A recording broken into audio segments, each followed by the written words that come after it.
మహనీయులు మహాత్మా జ్యోతిరావు పులే 135వ వర్ధంతి సందర్భంగా అంబర్పేట్ అలీ కేఫ్ చౌరస్తా వద్ద జ్యోతిబా పులే విగ్రహానికి నివాళులర్పించిన మంత్రి పొన్నం ప్రభాకర్.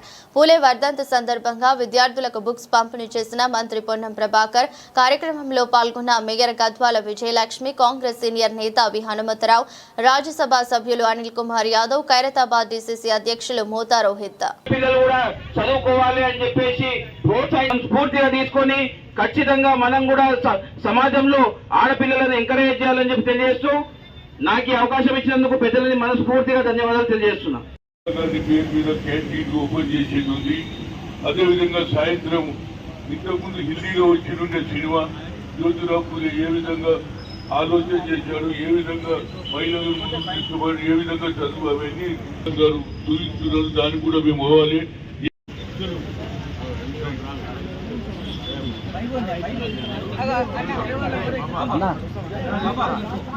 ఇక్కడ చూడండి ఓపెన్ చేసేది ఉంది. అదేవిధంగా సాయంత్రం ఇంతకుముందు హిందీలో వచ్చిన సినిమా జ్యోతిరావు పులే ఏ విధంగా ఆలోచన చేశాడు, ఏ విధంగా మహిళలు తీసుకోబడి ఏ విధంగా చదువు అవన్నీ గారు చూపిస్తున్నారు. దానికి కూడా మేము పోవాలి. సేవని ప్రతి సంవత్సరం కూడా మనం స్మరించుకోవాలి. వారు చూపించినటువంటి బాటలు కూడా మనం అందరం నడవాలని చెప్పి తెలియజేస్తూ బాలికలకు తొలిసారి జ్యోతిరావు పూలే గారు వారి భార్య అయినటువంటి సావిత్రిబాయి పూలే గారితో ఒక పాఠశాలను ఏర్పాటు చేసి ఆడపిల్లలు కూడా చదువుకోవాలి అని చెప్పేసి ప్రోత్సాహం స్ఫూర్తిగా తీసుకొని ఖచ్చితంగా మనం కూడా సమాజంలో ఆడపిల్లలను ఎంకరేజ్ చేయాలని చెప్పి తెలియజేస్తూ నాకు ఈ అవకాశం ఇచ్చినందుకు పెద్దలని మనస్ఫూర్తిగా ధన్యవాదాలు తెలియజేస్తున్నా.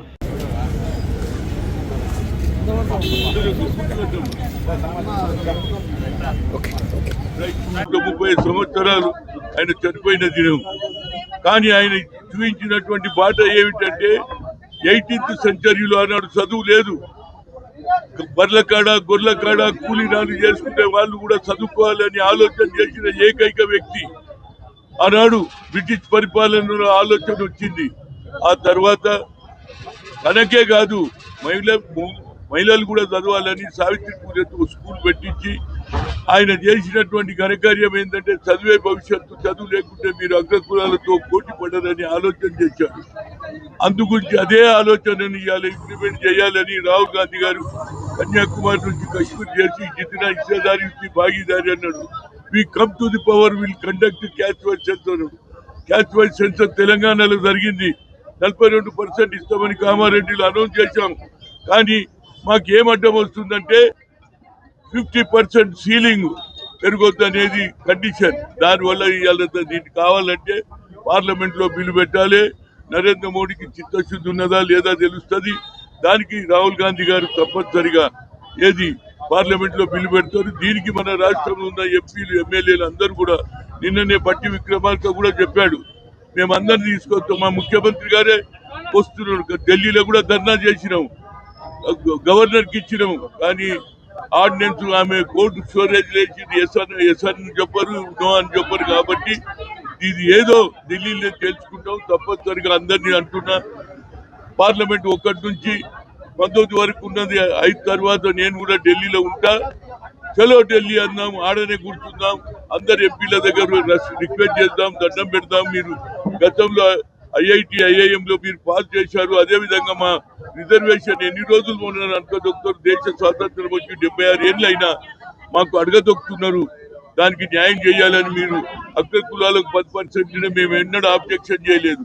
మరి మీరు ఎందుకు ఆబ్జెక్షన్ చేస్తారు? కనుక దీనికి ఒక బిల్లే 9th షెడ్యూల్ బిల్లు పాస్ అయితేనే న్యాయం జరుగుతుందని ఏదైతే మహాత్మా జ్యోతిరావు పూలే ఆలోచనను ఇంప్లిమెంట్ చేయడానికి ఓబీసీ ఎంపీస్ మాజీ కన్వీనర్ గా అందరికీ రిక్వెస్ట్ చేస్తున్నాం. మేము కొట్లాడదలుచుకోలేదు. అరే భయ్ మాకు న్యాయం చేయండి అంటున్నాం. మా రాహుల్ గాంధీ కూడా మాకు న్యాయం చేయమంటున్నారు. అదే న్యాయం ఇవాళ రాష్ట్రంలో ఇప్పుడే బట్టి విక్రమార్క చెప్పాడు, అదేవిధంగా పొన్నం ప్రభాకర్ చెప్పారు. అందరూ వాదన ఒకటే. ఈవెన్ మహేష్ కూడా అదే చెప్తున్నాడు. కనుక దీన్ని సాధించితేనే వచ్చే తరం వారికి లాభం అవుతుంది. ఏదైనా ఆయన వర్ధంతి సందర్భంలో నా deepest condolence. Thank you. Jyotiba Phule గారి 130వ వర్ధంతి సందర్భంగా వారి విగ్రహానికి పూలమాలలు వేసి నివాళులు అర్పించడం. పెద్దలు హనుమంతరావు గారు, మేయర్ గారు, ఎంపీ గారు అందరం కలిసి ఈ సందర్భంగా మహాత్మా జ్యోతిబా పూలే గారు చూపెట్టినటువంటి మార్గం అందరికీ విద్య, సమాజ అభివృద్ధికి విద్యనే మూల భాగం అని చెప్పినాడు. కాబట్టి సమాజ ప్రేమికులంతా సమాజంలో అందరూ బాగుండాలన్నప్పుడు విద్యకు దూరం ఉన్నటువంటి వాళ్ళందరికీ విద్యావకాశాలు కలిగించాలి. అదేవిధంగా రిజర్వేషన్లకు సంబంధించిన అంశం మీద 42% రిజర్వేషన్ల విషయంలో తెలంగాణ ప్రజాపాలన ప్రభుత్వం కట్టుబడి ఉంది. చట్టపరంగా, న్యాయపరంగా, శాసనసభ పరంగా అన్ని రకాల కార్యక్రమాలను మేము చేయడం జరిగింది. అయితే కేంద్రం నిర్ణయం తీసుకోవాల్సిన అవసరం ఉంది.